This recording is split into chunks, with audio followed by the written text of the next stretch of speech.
Hello, everyone. My name is Cheryl Crooks. I am Executive Director of CASCADIA International Women's Film Festival. It is my pleasure to welcome you to this panel discussion for the film Children of the Civil Rights, the documentary film that Cascadia is presenting in recognition of Juneteenth this year. And we're fortunate that we have the director, Julia Clifford, with us today, as well as participants of the actual sit-ins portrayed in the documentary film. We have Ayanna Najuma and Joyce Henderson and Bill Clifford with us, who are going to talk with us today about their experiences, their thoughts of what it was like then and what they see happening now. And we also have leading the conversation, Tamika Lamison, who is the program director of the Commercial Directors Diversity Program in Los Angeles. So we're very thrilled to be able to present this important conversation, and I hope that you'll enjoy it too and let us know what you think. Thank you so much, and we appreciate your support and interest in Cascadia. So we're really excited to have the people here from Children of the Civil Rights Movement and some freedom fighters who were really young when they were freedom fighting and have been doing so for many years. They're still freedom fighting. So I would love to, first of all, just to talk a little bit to Julia about how she learned about this incredible story and what sort of inspired her to create this film and to tell this amazing story that we all should know about, and that I think has not been, put into the world like it should. So we have this film now. So Julia, tell us about it. Sure. I went to visit my parents on vacation, and by day 3 or 4, you're like, okay, what do we talk about? I've run out of things to talk about. So I asked my dad what his most significant moments were in his life. And he started talking about getting involved in sit-ins. So I was like, in Boston, because that's where he's from. And he said, no, Oklahoma City. And that's, where I grew up. He moved there when he was 22. So I was like, what? You never heard that? And he said, yeah, it was a bunch of kids. They came and did sit-ins, and it turns out I went down and did some research, and these kids did it for 6 years, never got violent, never made the national news. And I was like, why didn't I know about that, growing up?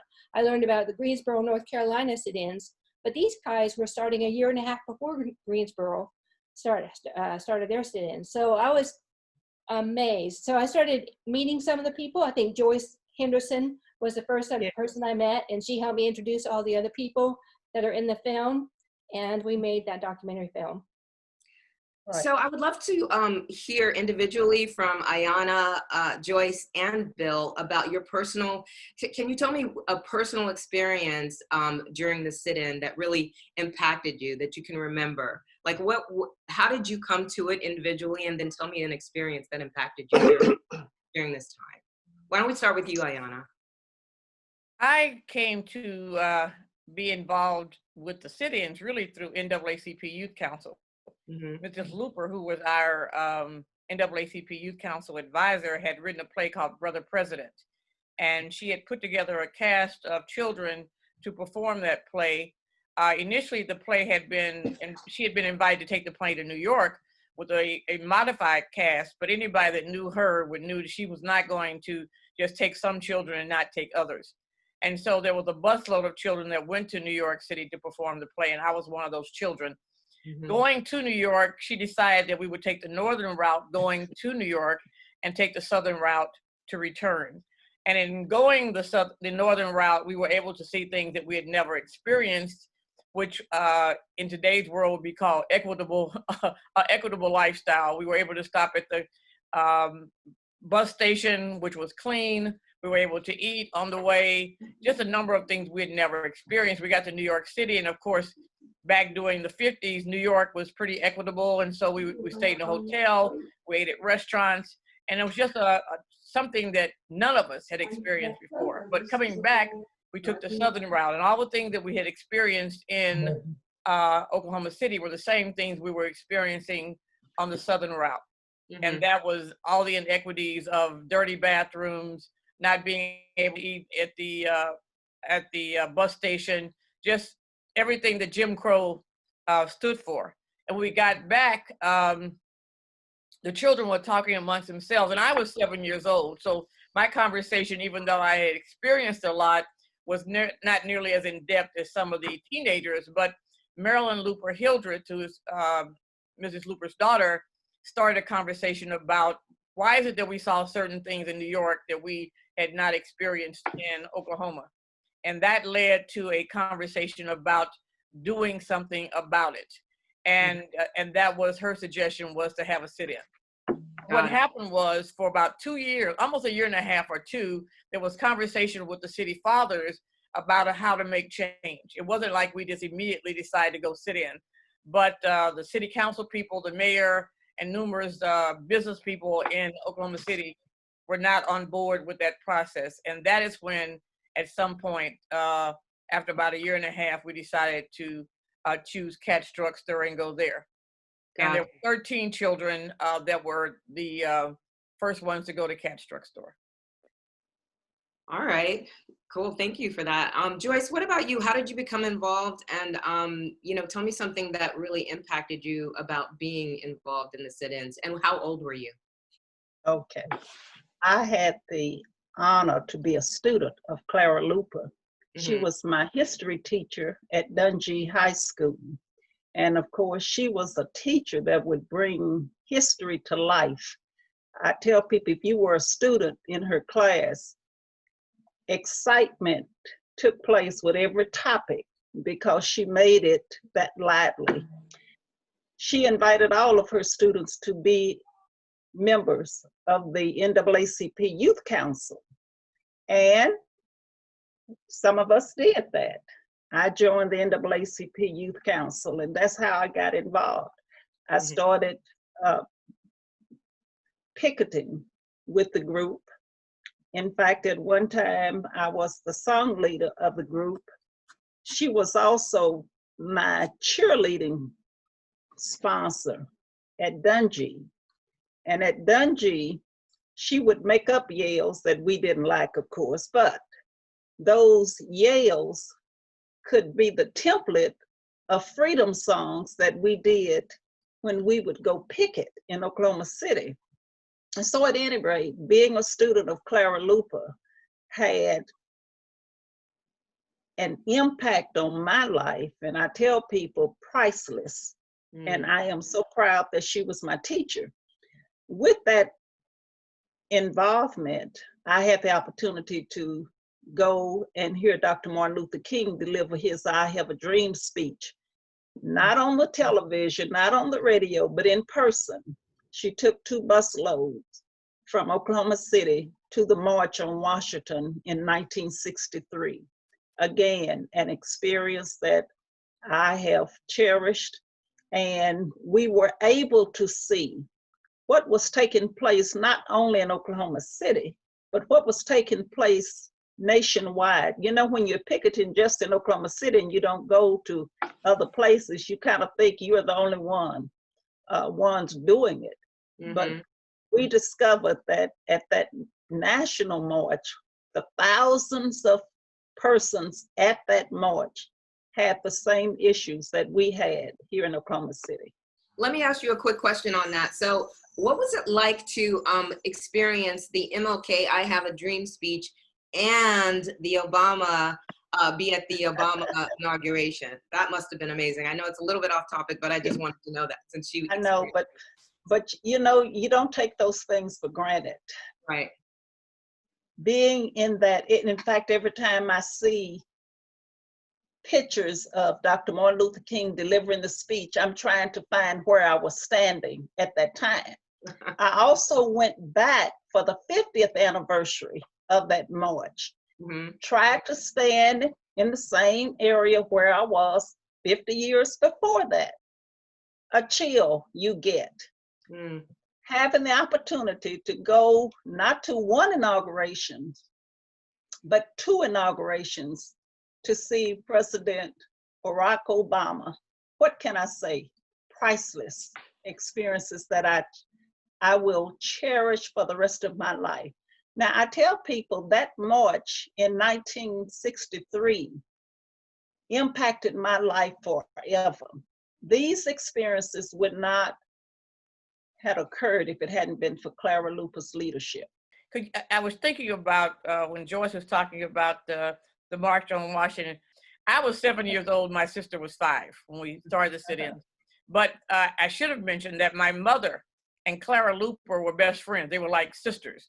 And that was why, even going to New York, you know, most people are not going to let their little children to go away with anybody at that age. But because she was like family, we were able to go to New York to do the play.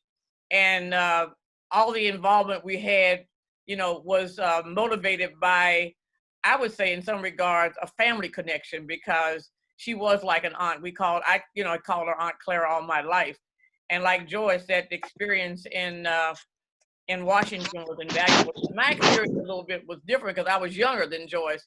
But what I experienced from that was looking around and seeing people from different parts of the country, Black and white, but being able to realize that based upon what we had been taught, that everybody was coming here for the same reason.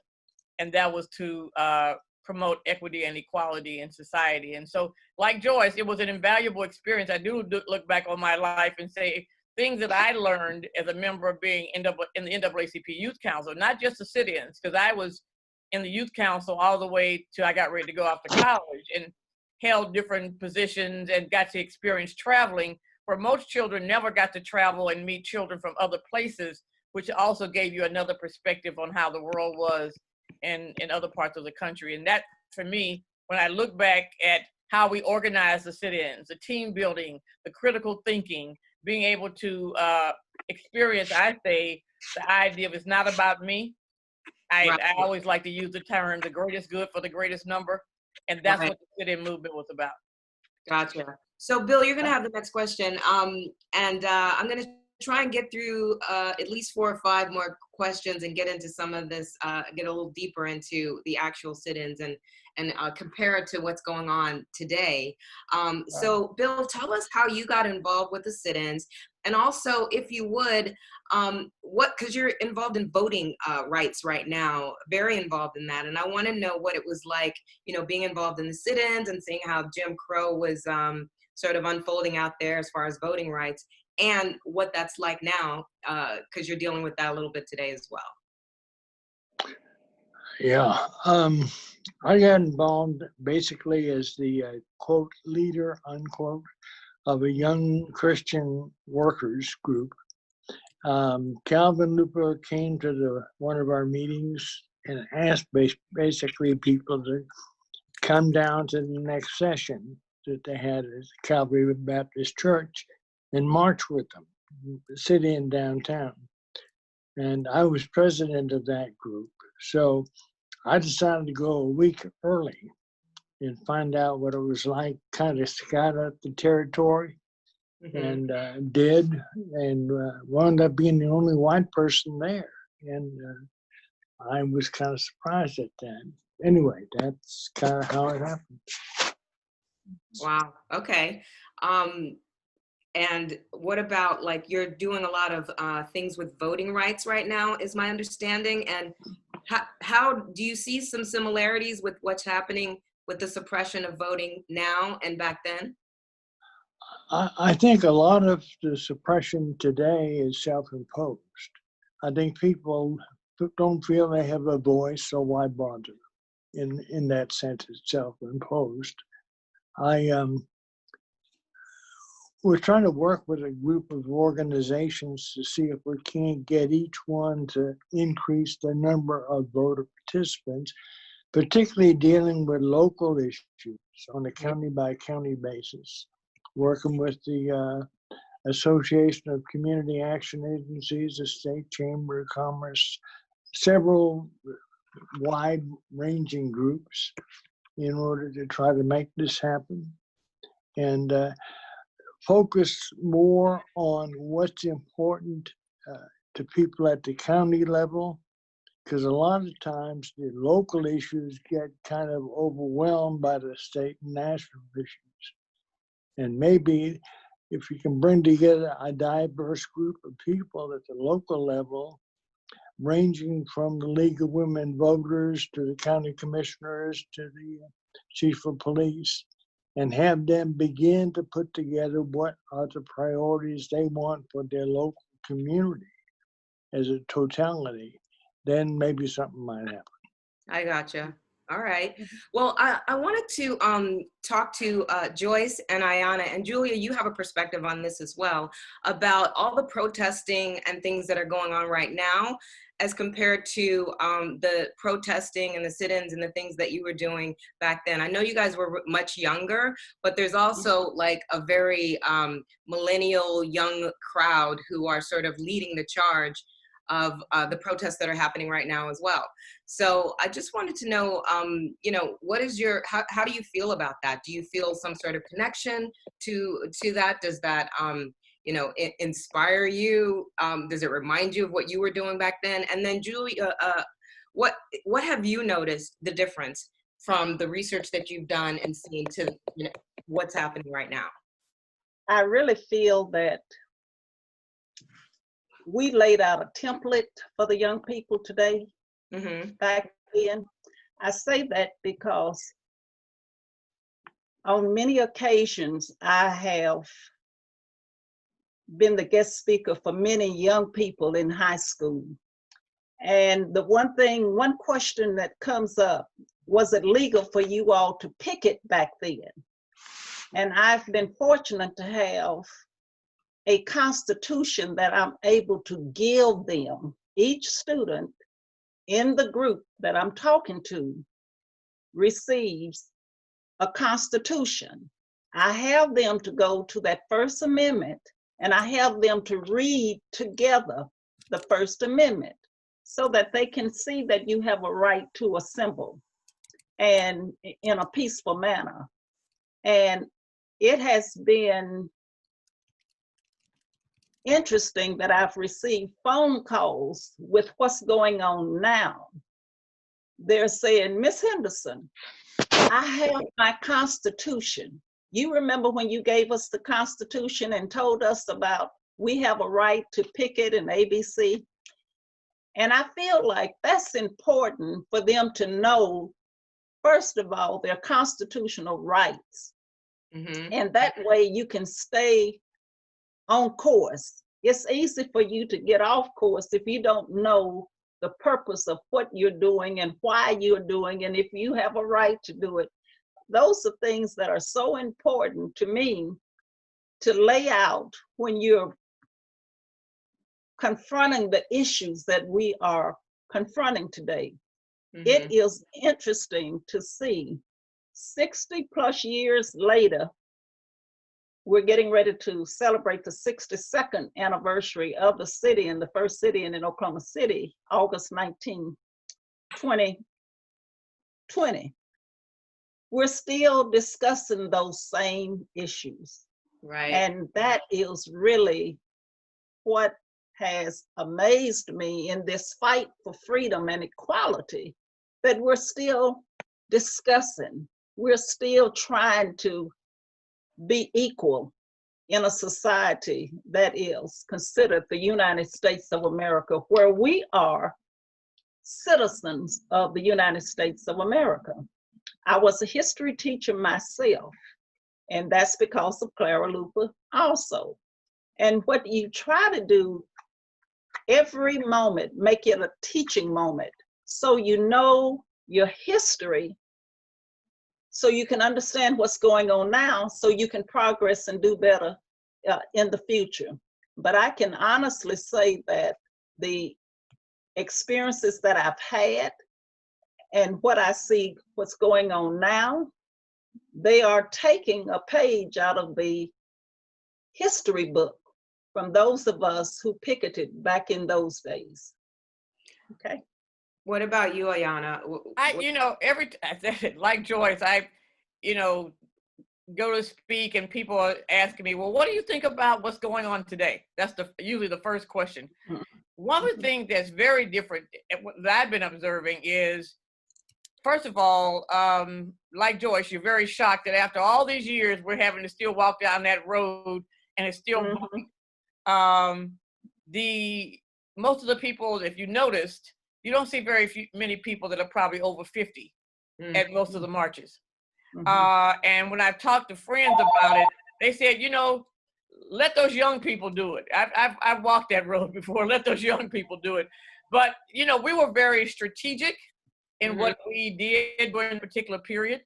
That's one of the things I found in my own career as I've developed as an adult, is that I'm a strategist.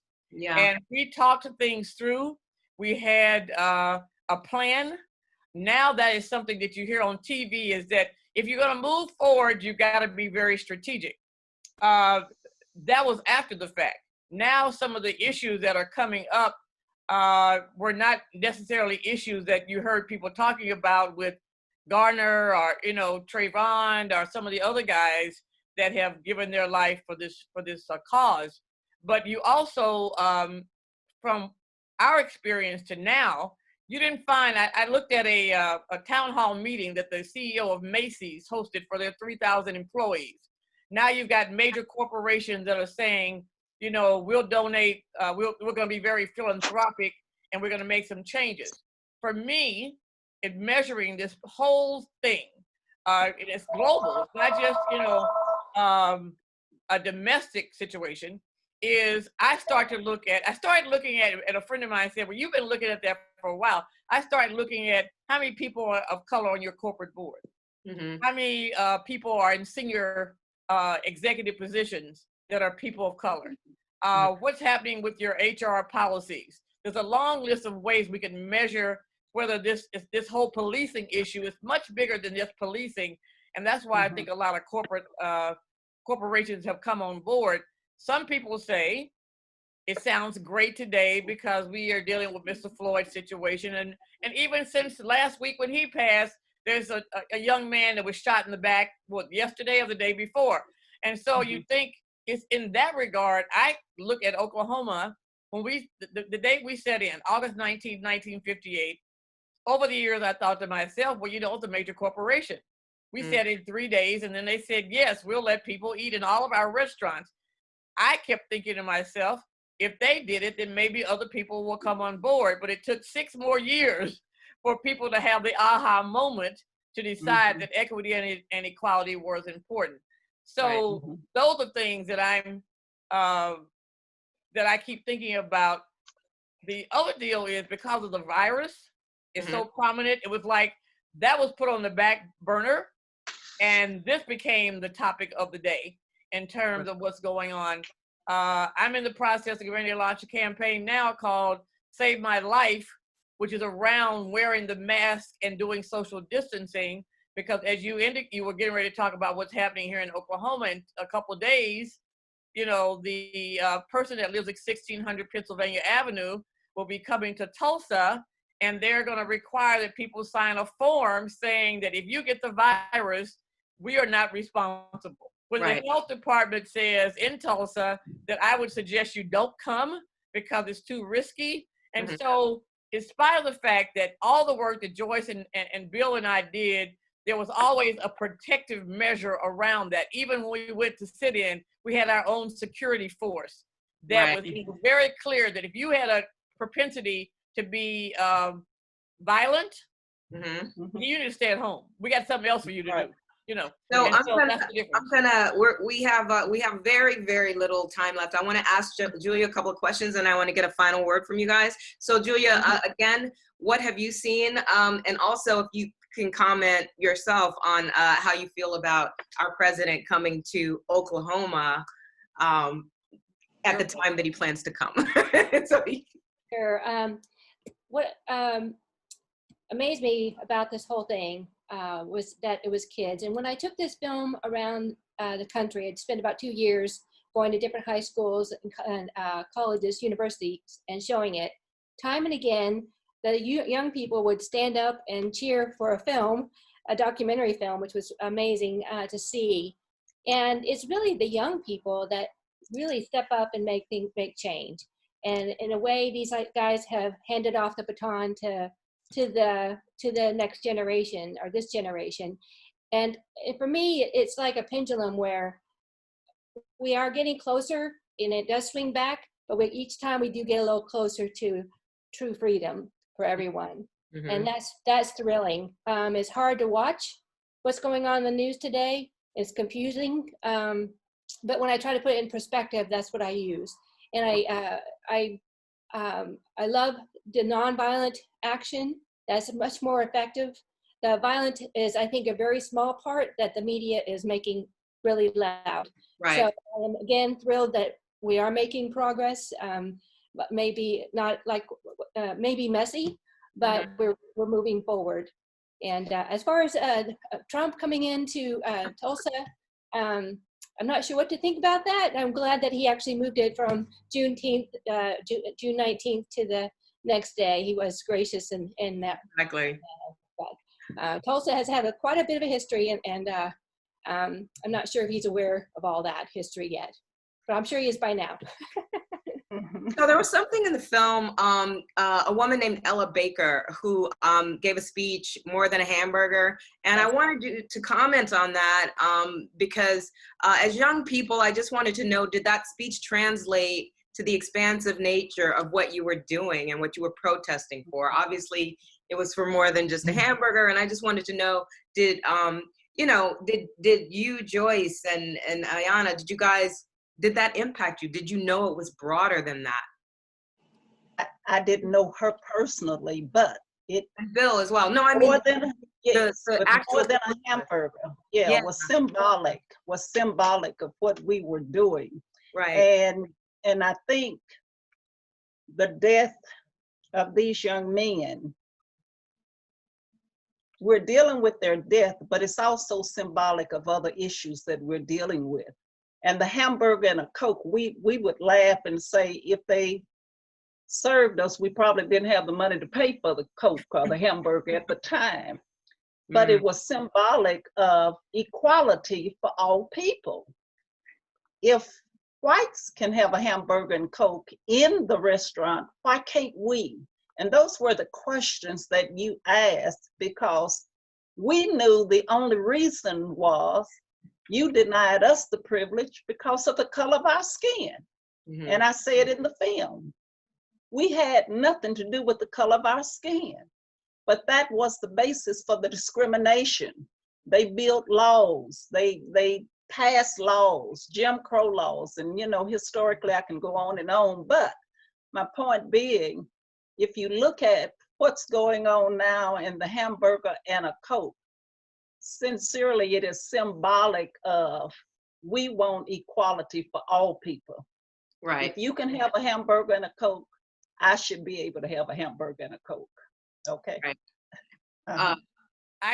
For me, being a little girl at the time, I think the beauty of that whole process is that we were prepared to be able to look at the bigger picture. And the bigger picture was not just learning about Dr. King's philosophy around violence and Gandhi's philosophy around violence. That was the periphery of the methodology, as it were.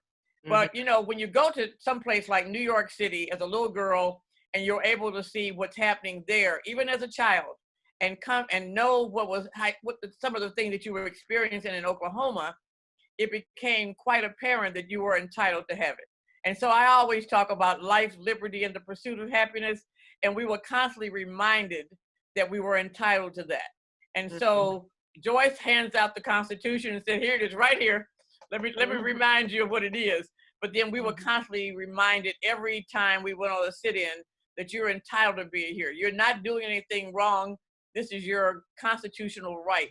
And so the hamburger and a Coke is very symbolic of what we were entitled. And now that opened up the doors to jobs and to college and to all the other opportunities, even in terms of having a Black president.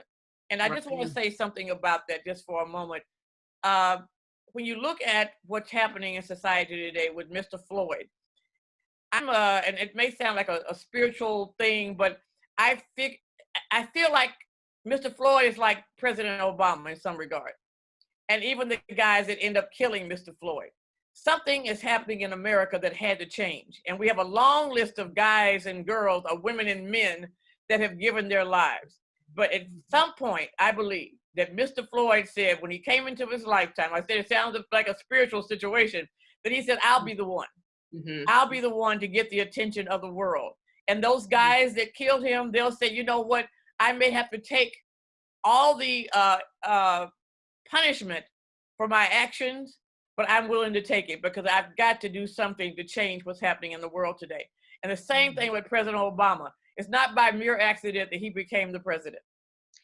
So I have one last question that I want you all to ask really briefly, because answer really briefly, because we ran out of time. But I just want to know, and it sort of piggybacks off of what you said, Ayanna.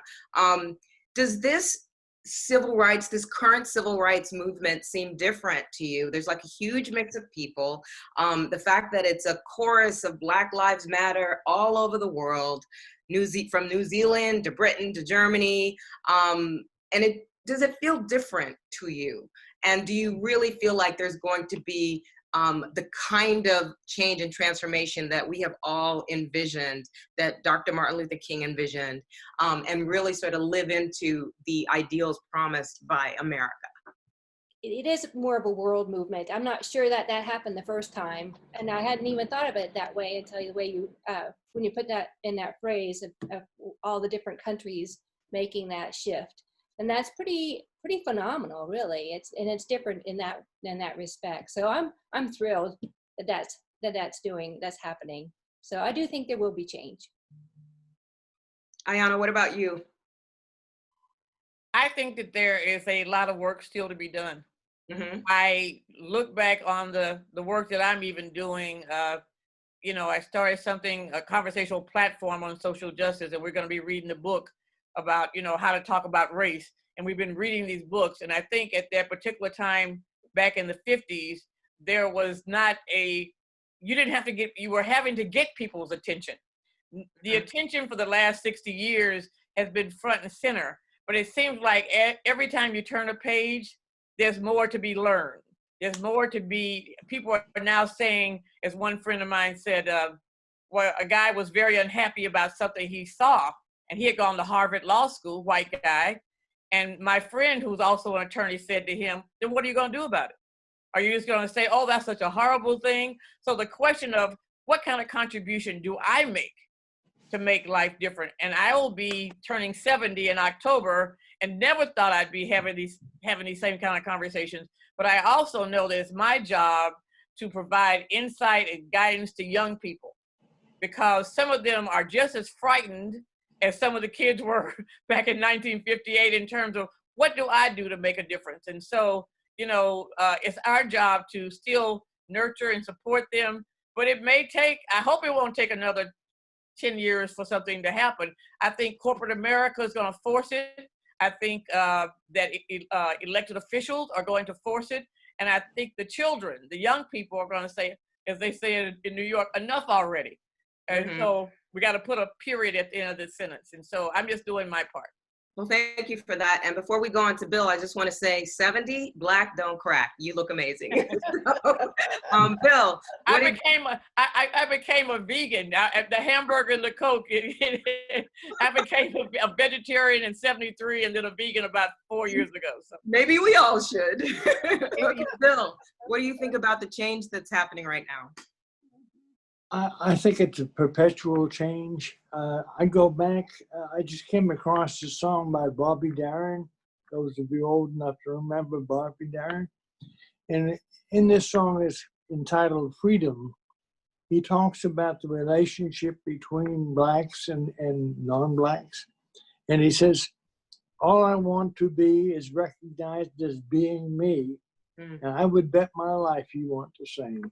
That says it all. Yeah, and hopefully that spirit is what's going to be the catalyst for all of the change that we all really want in our hearts. Okay, Joyce. I think it would be appropriate for me to end with this song. I ain't gonna let nobody turn me around, turn me around, turn me around. Ain't gonna let nobody turn me around. I'm gonna keep on walking, keep on talking. Walking to the freedom land. And that, to me, those words, That's what we are looking at every day. Young people saying, I'm not going to let you turn me around. And what we started, the baton is going on, and it won't end tomorrow. We have such a long way to go. We know we're not going to solve the problems, but I am so thrilled to see that everybody is waking up. We have been complacent. We have decided in many cases that, oh, that doesn't involve me. But I am inspired because other races are seeing what's happening to African Americans. And when everybody is waking up saying, and when I say everybody, I mean the majority of the people, this is not right. What can I do to change it? So I am inspired to see those who have come on board, corporations. I'm reading in the paper, I'm listening to the news, they're changing Aunt Jemima pancake, they're changing the butter, Miss Butter's syrup, all of that. And if you have everybody asking the question, what can I do to change inequality? Then we have accomplished something. And if we continue to move forward, then just maybe we won't look at each other because of the color of our skin. We'll look at our character. That's what Martin Luther King said. Character, not the color of my skin. So that's my conclusion. I'm going to keep on walking, keep on talking, walking to that freedom land. Thank you. I love it. I love it, because I believe that what you do to one person, you do to everybody. And if we all really understand that we're all connected in that way, that we're all one, then there's no way that you could really hurt another person, because you'll be hurting yourself. So thank you. Thank you all. This was an awesome conversation. And hey, man, keep on walking and keep on talking. We're about to get our freedom in the way that we all envision it. So that's right. And we encourage what I'm really happy about. It's not just one group of people. You see the diversity, and the diversity really thrills me so much. Thank you.